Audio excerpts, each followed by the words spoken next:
eyes when I gave the word. Now in the morning I sleep alone. Sweep the streets I used to own.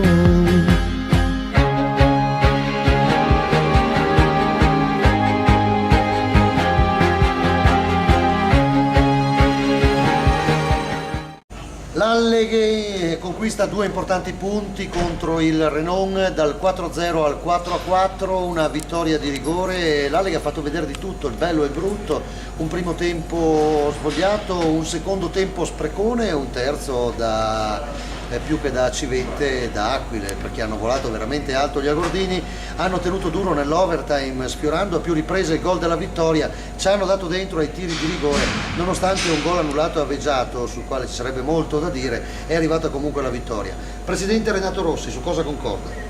Ma direi su quasi tutto, siccome questa è la mia prima partita che vedo, quando sono venuto qui ho immaginato che era meglio che tornassi a casa perché portavo Iella, perché con un primo tempo così è difficile diciamo conciliarsi con l'Alleghe come squadra, perché veramente abbiamo lasciato fare a Renon tutto quello che volevano e soprattutto che abbiamo regalato certamente 2 o 3 gol per direi 4?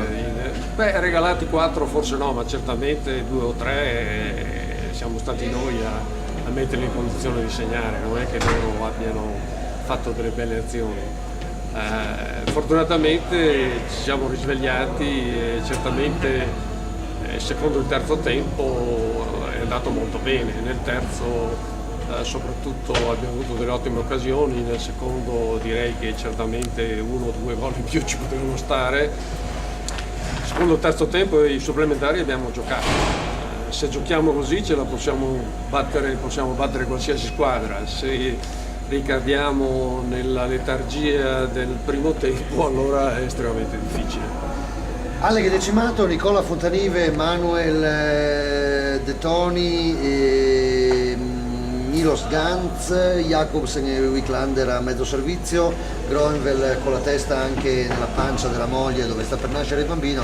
Insomma, non era una situazione facile inizio partita. No, non è una situazione facile, però bisogna dire che non credo che per quanto riguarda Field abbia avuto assolutamente responsabilità nei gol ricevuti. Poi a prescindere forse da un rigore che poteva anche parare, ma certamente poi ha fatto la sua, ne ha parati 3, quindi è la cosa più importante. Per quanto riguarda gli altri, chiaramente abbiamo dei 2 terzini che giocano per volontà, non è che stiano estremamente male, però il fatto di non aver potuto fare gli allenamenti con continuità a giocare con la squadra è diverso, cioè non è solo una questione del fatto che ci sono le caviglie che non fanno male, è che dopo un certo numero di giorni di inattività o di poca attività il tono muscolare non è quello migliore. È un Alleghe che può puntare decisamente al playoff o un Alleghe che dovrà anche ritornare sul mercato da bruciapelo? Il problema di tornare sul mercato è prima di tutto vedere cosa c'è, secondariamente bisogna trovare i fondi. Se Radio Più può finanziare noi siamo disposti a metterci sul mercato. Ma ci può parlare. Ok. Diciamo che è proprio Radio Più, che non Matteo Reolon con sito internet. No, non lo so, insomma, possiamo trovare soldi lui, Ah sì? Ok, va bene. No, non stavamo scherzando, è una squadra comunque che può arrivare al playoff. No, secondo me la squadra può arrivare al playoff, però bisogna che abbiamo tutta la squadra diciamo in buona salute e che giochiamo con continuità come questi ultimi 2 tempi. Si parlava di portare la squadra a Lourdes, visto i tanti infortuni, ma potrebbe non bastare. State contattando un esorcista?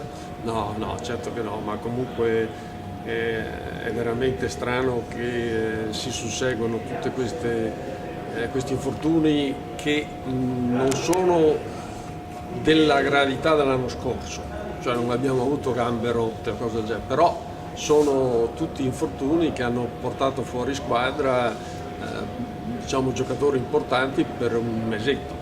Che sia il caso di rivedere un attimo la preparazione atletica di inizio campionato, visto che negli ultimi 3 anni i risentimenti muscolari non mancano mai. Ma guarda che questo non è un risentimento, non c'è nessuno che ha avuto un risentimento muscolare.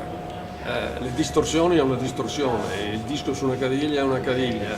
Quando ti va una persona sul ginocchio come Manuel qui è in nazionale, quando Fontanive va contro la testa, contro la balaustra e sul terreno, cioè quest'anno di infortuni muscolari in realtà non abbiamo avuto. Escludiamo quindi la possibilità di una migliore preparazione atletica? No, la preparazione atletica si può migliorare sempre, quest'anno però l'abbiamo fatta bene. No, secondo me se ci fosse un condizionamento muscolare avremmo visto degli strappi, avremmo visto delle cose, in realtà sono sempre stati causati da traumi. Il rigore annullato da Vezzato? Cosa dicono in America? Mi sembra che dicono Non che lo il so, disco deve retrocedere. dovrei rivedere il regolamento. Io da quando giocavo era sempre stato detto che il disco non poteva tornare indietro.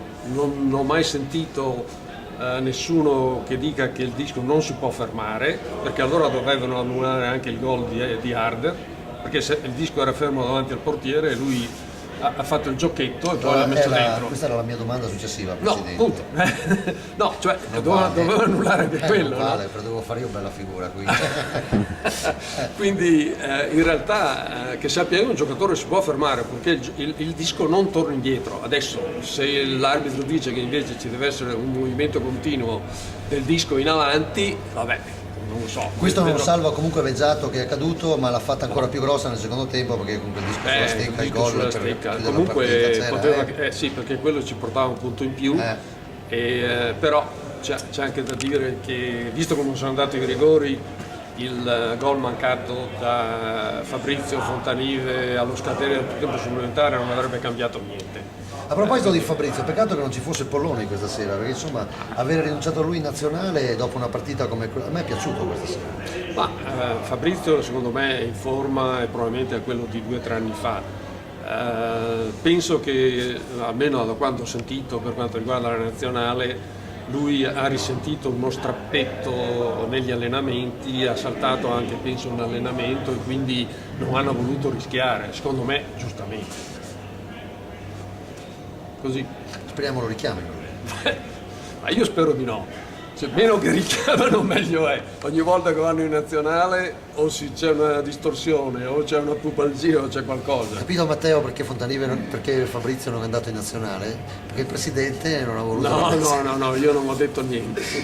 Renato, adesso a parte scherzi, che allega hai visto dopo un mese, credo che manca la verità. Ma no, io chiaramente ero sconcertato dopo il primo tempo perché probabilmente erano imballati, non poco sicuri di sé. Disastrosi. Ma secondo me aveva una forte paura di perdere e probabilmente una paura di tenere il disco, cioè sentivano chiaramente la partita.